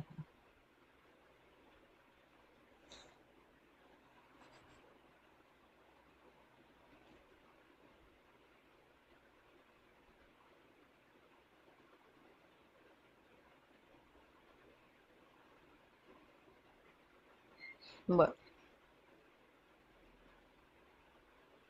ठीक आहे. चला, so very correct answer is सारांशित गोल स्केल, सबमिटेड रेटिंग स्केल याला म्हटलं जातं लिकर्ट स्केलला. ठीक आहे. चल, दुसऱ्या टप्प्यात समस्या निर्माण होते. Second step of formulation in problem. Second step काय आहे? स्टेटमेंट ऑफ द प्रॉब्लेम, समस्या कथन. बी आहे समस्याची प्रकृती समजणे, understanding the nature of problem. C सर्वेक्षण, और डी डिस्कशन. सो दुसरे सेकंड स्टेप समस्या निर्माण आपण करतो. आहे ना, म्हणजे पर्टिक्युलर टॉपिक फाइंड केल्यानंतर आपण त्याविषयी काय करीत असतो, समस्या कथन करीत असतो आहे ना, की त्याला त्याचं नेचर जाणत असतो, सर्वे करतो की चर्चा करतो.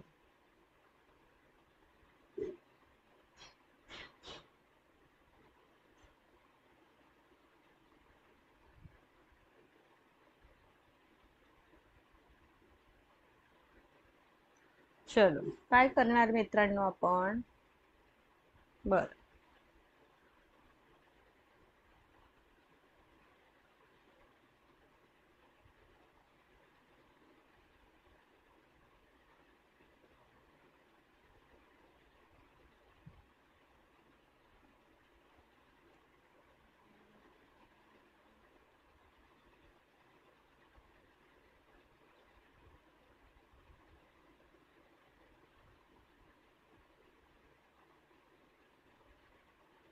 ओके.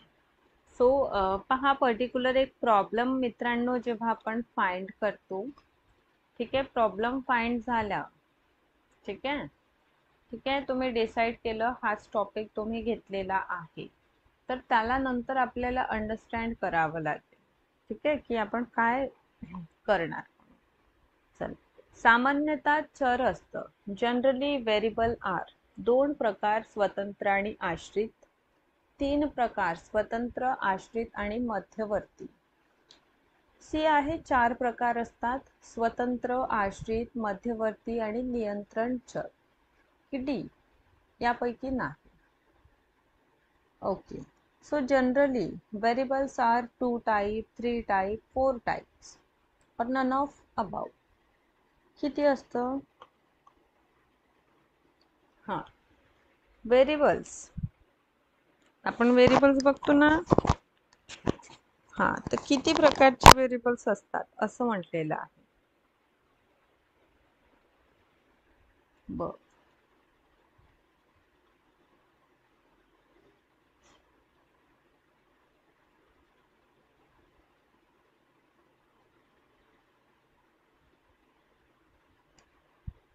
ठीक आहे. So 4 types of variables. There are 4 types of variable: independent, dependent, intervene and control variable. ठीक आहे. किती आहे? दोन. तर पहा, पहिला ऑप्शन काय म्हणतं, एक स्वतंत्र आहे आणि एक आश्रित आहे. ऑब्विसली आहेच, ठीक आहे, पण दोनच असतं का? नाही, म्हणून याला क्रॉस करा. इथे काय म्हणतं, स्वतंत्र आहे, आश्रित आहे आणि एक मध्यवर्ती आहे, ठीक आहे, पण एक कंट्रोल व्हेरिएबल सुद्धा आहे की नाही, त्यामुळे हे वरचे जे ऑप्शन आहे आपण स्किप केलेले आणि सी ला आपण चूज केलेलं. सो नेक्स्ट, शाळेचे मुख्याध्यापक शिक्षक आणि विद्यार्थ्यांची मुलाखत घेतात. काय करीत आहे पहा, हा काय आहे? मुख्याध्यापक आहे, हा आपला प्रिन्सिपल आहे, ठीक आहे. बर, ओके. हे काय करीत आहे? पर्टिक्युलर टीचर अँड स्टुडंटचं इंटरव्ह्यू घेत आहे, जेणेकरून शालेय कार्यक्रमात त्यांचा सहभाग वाढवण्याची शक्यता जाणून घेता येईल. हे प्रयत्न कोणत्या प्रकारच्या संशोधनाचे आहे? ना, हे मूल्यांकन संशोधन आहे, हा मूलभूत संशोधन आहे, हा कृती आहे की हे उपयोजित संशोधन आहे? पहा, मी पर्टिक्युलर क्वेश्चन तुम्हाला समजून सांगितलेला आहे. हां, आता क्वेश्चन समजून सांगितल्यानंतर तुम्हाला काय करायचं आहे? बर, क्वेश्चन समजून सांगितल्यानंतर आपल्याला काय करायचं आहे?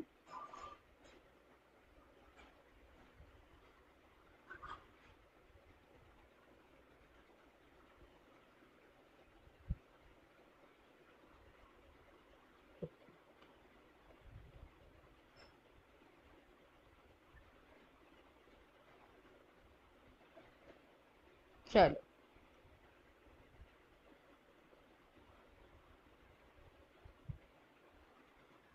ओके. पहा, हा प्रिन्सिपल काय करीत आहे? जनरली आपले टीचर, स्टाफ आणि स्टुडंट ह्या दोघांचा सहभाग वाढवण्यासाठी कार्यक्रम करत आहे. इट मीन्स हा काहीतरी ॲक्शन घेत आहे यांच्यावर. तो याला आपण काय म्हणूया, ॲक्शन रिसर्च म्हणूया. प्रिन्सिपल कृती करीत आहे की नाही. आता जर तो तत्काल ॲक्शन घेत आहे म्हणजे तो ॲक्शन रिसर्च मध्ये येणार है ना. हा, संशोधन पत्र लिहिण्याची प्रक्रिया कशा प्रकारची आहे. The process of writing a research paper is scientific, हे वैज्ञानिक पद्धत आहे. बी अनसायंटिफिक, अवैज्ञानिक आहे. ही ओरिजिनल आहे, मूळ प्रक्रिया आहे की ऑल ऑफ अबव. मला सांगा, रिसर्च पेपर लिहिणं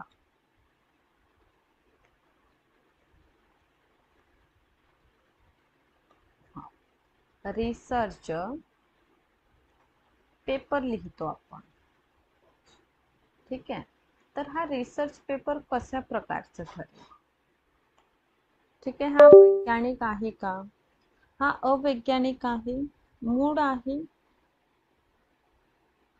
मागच्या प्रश्नांचं आन्सर ॲक्शन रिसर्च आहे. ऑप्शन क्रमांक सी, कृती संशोधन. ओके, बरं. आणि लक्षात घ्या, हा, जर आपण कंप्लीट कोर्स जॉईन केलेलं नाही, ठीक आहे, तर लवकरात लवकर करायचं.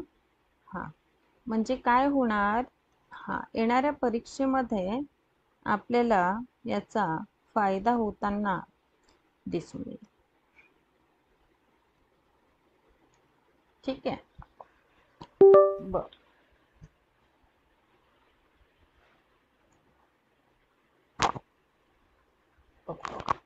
ऑब्विसली हे वैज्ञानिक आहे, सायंटिफिक ही मेथड आहे, प्रोसेस आहे ना, म्हणून ऑप्शन ए सोबत आपण जा.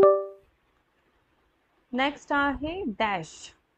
हे लोकांच्या गटांचं सांस्कृतिक दृश्यांचे किंवा सांस्कृतिक वैशिष्ट्यांचं वर्णन करण्यासाठी वापरलं जातं, है ना. डिस्क्राइब द कल्चर्स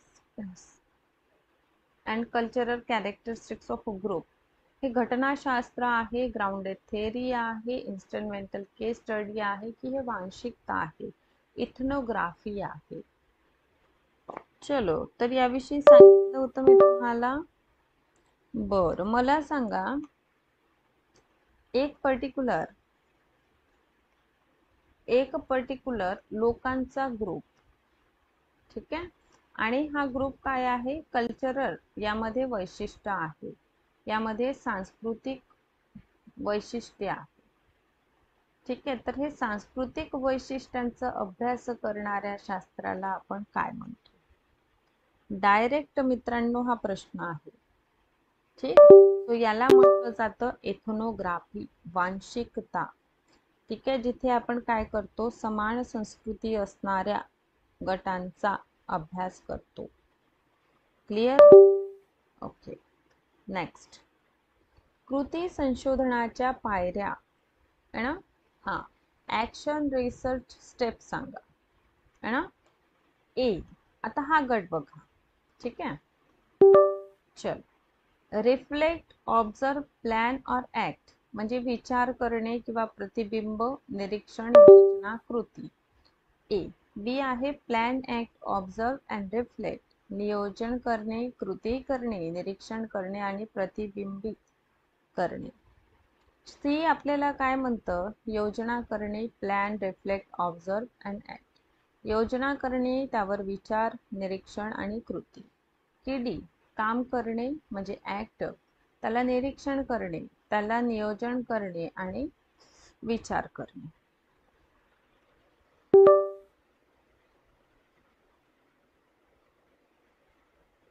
बर, काय आहे ॲक्शन रिसर्च.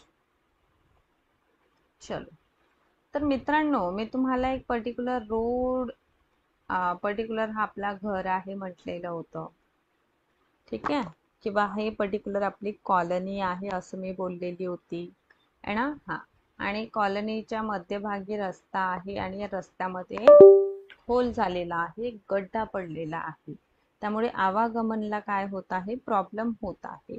आणि पर्टिक्युलर हे आपण आहोत, आपण काय केलं, तो होल बघितला, ठीक आहे, तर तत्काल आपण तो बुजवणार, ठीक आहे. तर त्यासाठी आपण काय करणार, सर्वप्रथम है ना, प्लॅन करणार की नाही. सर्वप्रथम प्लॅन करणार की नाही म्हणजे प्लॅन प्रथम यायला हवं. कुठे दिसतं? इथे नाही, इथेही नाही, तर बी आणि सी मध्ये दिसतं. ठीक आहे.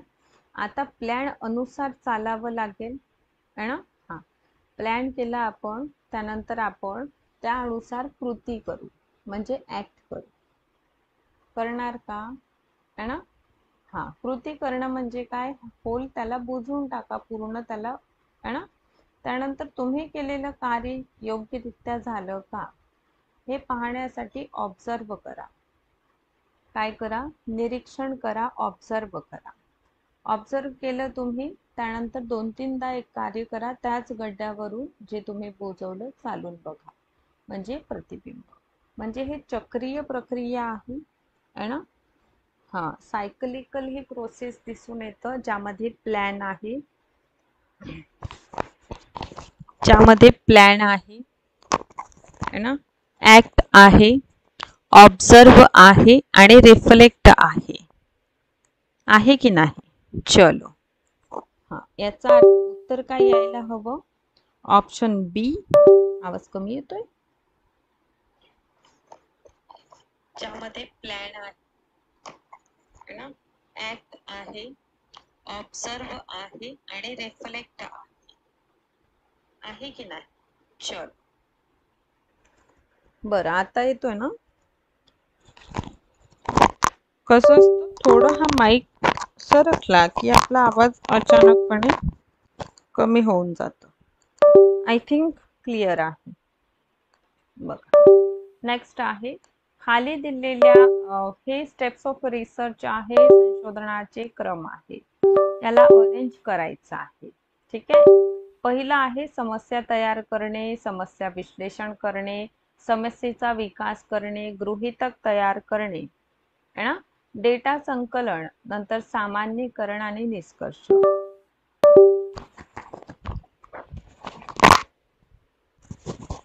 हा, तर हा पहिला. हा, ऍक्च्युली तू माईक नाही का सरकतं, है ना, म्हणजे असं सरकला की आवाज कमी जास्त होतो. बरं, ठीक आहे, मी लक्ष ठेवणार. देन बी बघा, संशोधन रचना विकास करणे, गृहीतकांची रचना, समस्या तयार करणे, है ना, डेटा विश्लेषण, निष्कर्ष आणि डेटा संकलन. सी बघा, समस्या तयार करायचं, गृहीतक तयार करणे, त्याचं डिझाईन विकास करणे, डेटा संकलन, डेटा विश्लेषण, सामान्यीकरण आणि निष्कर्ष. सी आहे. ठीक आहे. चौथं बघा, समस्या तयार करायचं, नमुना डेटा संकलन, देन निर्णय घ्यायचं, त्यावर गृहीतक तयार करायचं, पुरावा संकलन आणि अर्थ लावणे.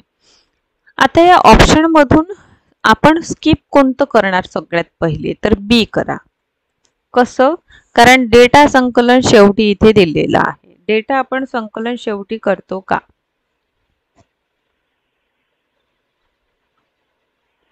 माझं सेशन जे असतात ना, हां, म्हणून म्हणते मी. ओके, तुम्हाला मी इन्फॉर्म केलेलं होतं ना की पर्टिक्युलर सेशन हा आज 6 वाजता होणार म्हणून, है ना. ग्रुपमध्ये मी इन्फॉर्म केलेलं आहे. हा, इन्फॉर्म केलेला आहे मित्रांनो. ठीक आहे. बर,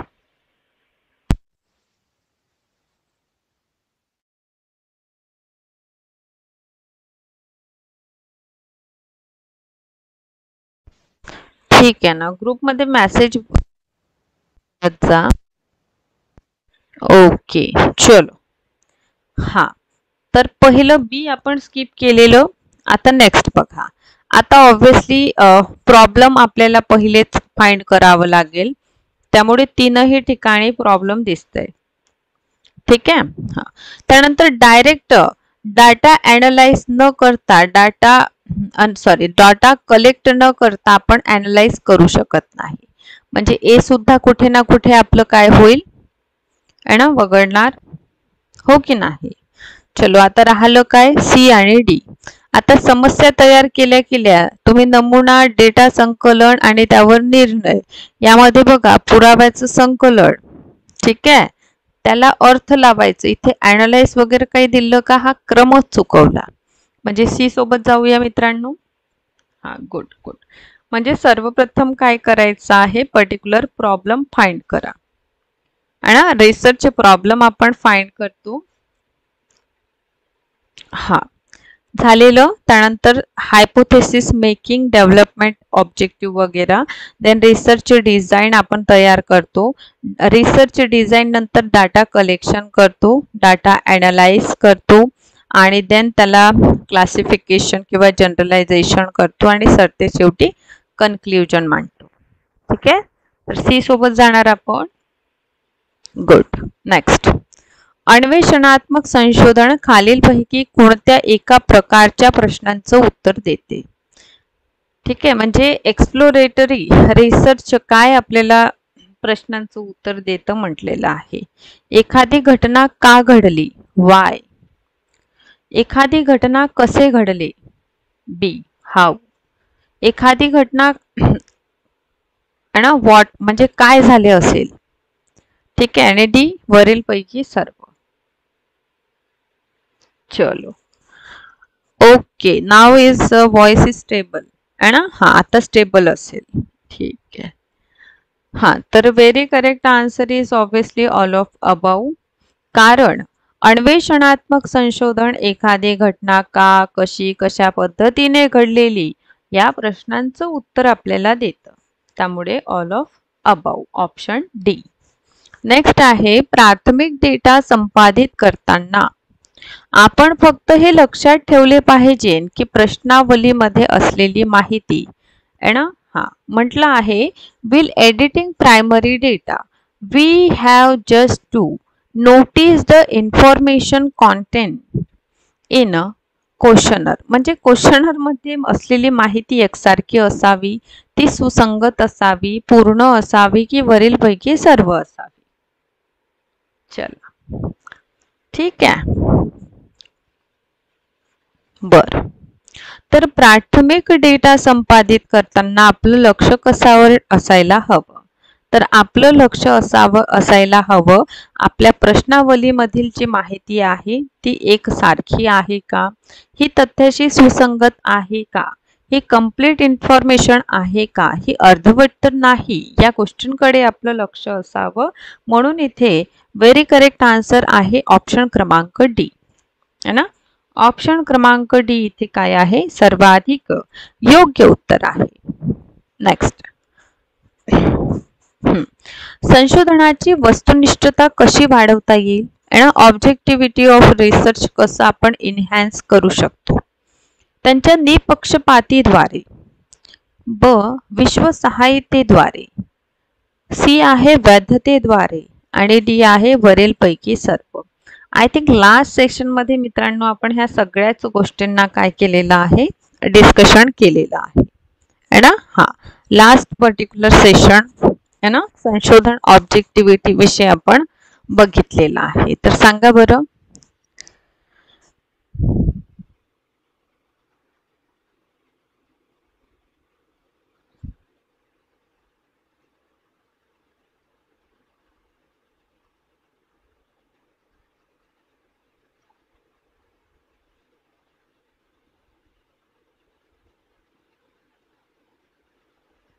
चलो,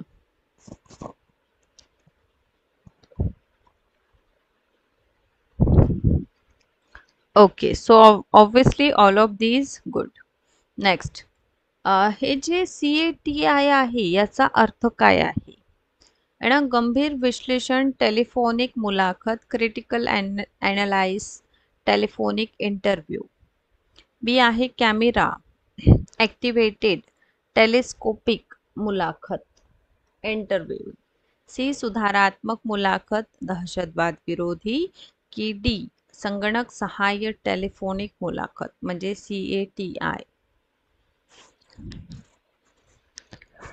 ओके, माझे रेकॉर्डेड व्हिडिओज ग्रुपवर अवेलेबल आहेत. ठीक आहे. हां, तुम्हाला पर्टिक्युलर लिंक्स मित्रांनो मी ग्रुपवर शेअर करते है ना. हां, ठीक, कारण हे यूट्यूबवर अवेलेबल नसतं. हां, त्यामुळे मी तुम्हाला शेअर केलेलं आहे. तुम्ही ग्रुपमधून बघून घ्या. ठीक आहे. ओके. सो कम्प्युटर सहाय, टेलिफोनिक इंटरव्ह्यूइंग म्हणजे मुलाखत, ऑप्शन डी इथे योग्य आहे. नेक्स्ट आहे इथे दोन आपल्याला गट दिलेला आहे. ठीक आहे. हां, तर इथे हा गट ए आहे आणि हा गट बी आहे. तर हे रिसर्च मेथड आणि त्या संबंधित डाटा कलेक्शनसाठी कोणते टूल्स म्हणजे साधने आपण वापरतो हे आपल्याला इथे सांगायचं आहे.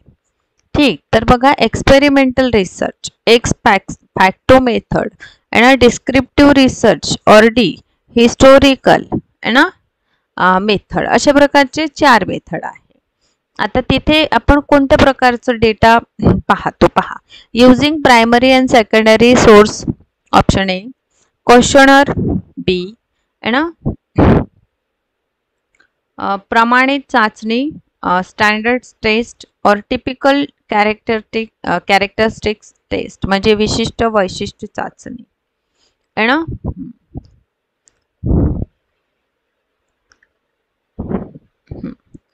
चला काय वापरणार आपण. हा काय वाटतं. चलो हा काय वाटतं मित्रांनो. गुड. हा का बरं. हा तर बघा एक्सपेरिमेंटल रिसर्च जेव्हा आपण प्रायोगिक पद्धत वापरतो ना त्यामध्ये आपण स्टँडर्ड टेस्ट करते म्हणजे प्रमाणित टेस्ट आपण करतो. ठीक आहे. एक्सपोस्ट फॅक्टो मध्ये आपण काय करीत असतो तर यामध्ये आपण कॅरेक्टरिस्टिक्स म्हणजे एक विशिष्ट वैशिष्ट्य चाचणी जी आहे याचा आपण वापर करतो. वर्णनात्मक सर्वेक्षण पद्धती म्हणजे डिस्क्रिप्टिव्ह जे आहे त्यामध्ये आपण काय वापरतो प्रश्नावली वापरतो, क्वेश्चनर. आणि ऐतिहासिक मध्ये obviously primary and secondary data है ना. चलो नेक्स्ट आहे परिमाणात्मक संशोधनात डायरी वापरण्याचा एक फायदा. उत्तेजित होण्याचा धोका कमी असतो कारण प्रतिसादकर्ते खूप प्रेरित असतात. बी आहे त्यांना संवेदनशील समस्या किंवा विचलित क्रियाकलापांबद्दल डेटा मिळवण्याची शक्यता आहे. सी आहे ते प्रतिसादकर्त्यांच्या खऱ्या भावना बाहेर काढतात. की डी ते प्रत्येक प्रतिसादकर्त्यांसाठी अद्वितीय असलेले विचार, भावना, अनुभव टायलाइट करतात.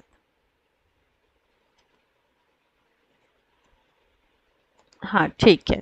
ओके. आफ्टर सेशन मी पुन्हा एकदा जे आहे ना शेअर करते. तुम्ही आता मला वाटलं बरं आता जॉईन झाले असेल, लेट झाले असेल कारण मॉर्निंगला मी शेअर केलेलं. ठीक आहे. ठीक आहे. ओके. हे बघा हे ऑफिशियल नंबर्स आहे ना यावर कॉन्टॅक्ट करावं लागतं. ठीक आहे. हां ओके. सो ऑब्विसली आपल्याला दिसून येतं की जर आपण याचा वापर केलं डायरीचं तेही आपण क्वांटिटेटिव्ह मध्ये तर उत्तेजित होण्याचा धोका कमी होतो आणि प्रतिसाद आपल्याला मिळतं. नेक्स्ट आहे नमुना काय दर्शवतो. What does sample represent. काय आहे प्रेक्षक आहे, ऑडियन्स गर्दी आहे, क्राऊड, लोकसंख्या दर्शवतं की काहीच नाही यापैकी नाही. चलो एक नमुना काय आहे ना. सॅम्पल काय आहे. सॅम्पलिंग मी सांगितलं आहे तुम्हाला. So what is the sample. काय आहे सॅम्पल.